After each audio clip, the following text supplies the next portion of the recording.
Bismillahirrahmanirrahim. Assalamualaikum warahmatullahi wabarakatuh. So, Alhamdulillah hari ni kita nak bincang sikit berkenaan dengan isu nafkah. Nafkah anak. Jadi kewajipan untuk memberi nafkah anak ni, dia meliputi keperluan untuk makan minum, okey, tempat tinggal, pendidikan dan juga mungkin kesihatan dan sebagainya lah. Isu nafkah anak ni, kita sebagai ayah lah kan, ini tanggungjawab seorang suami lah kan, memberikan nafkah pada anaknya secukupnya tapi mengikut kemampuan.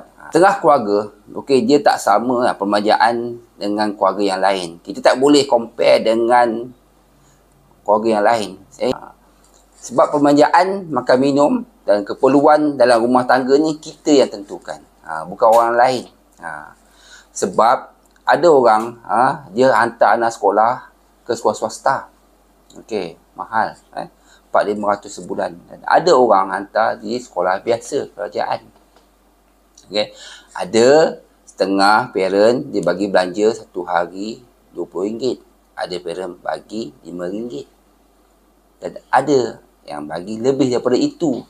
Jadi semua ni mengikut kemampuan suami atau ayah kepada anak tu. Macam mahkamah nak lihat sebenarnya jumlah yang sebenar berapa. Bukannya kita fikir, oh nanti aku minta RM2,000 dapat RM1,000. Bukan begitu. Jangan. Di mahkamah kalau anda tak dapat membuktikan jumlah yang sebenar, contoh anda minta RM2,000, kan dah kita akan rasa malu dan kita akan merasakan bahawa kita cuba mengelirukan mahkamah. Jangan gitu sekali.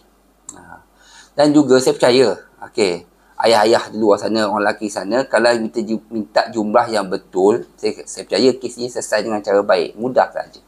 Betul tak? Tapi kalau kita minta mengikut rasa marah kita, itu yang menyebabkan lagi pergaduhan di mahkamah.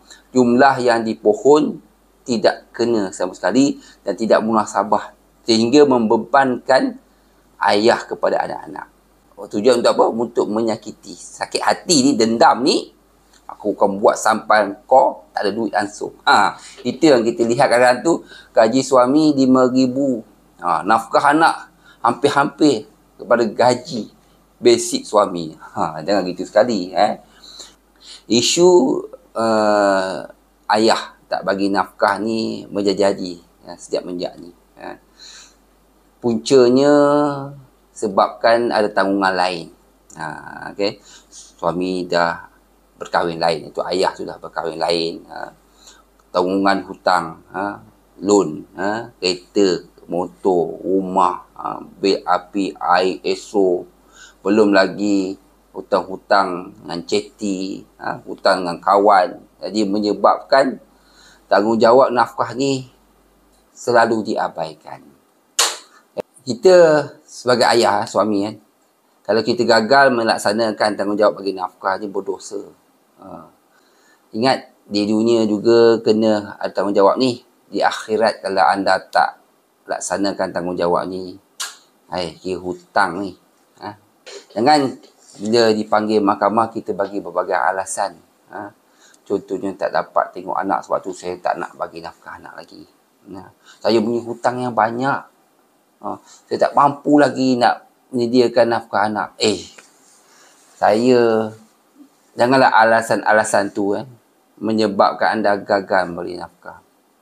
Kita terpaksalah cari kerja lain, buat OT, buat kerja-kerja yang boleh menampung keperluan anak-anak kita. Sebab itu tanggungjawab kita, tu anak bin kita.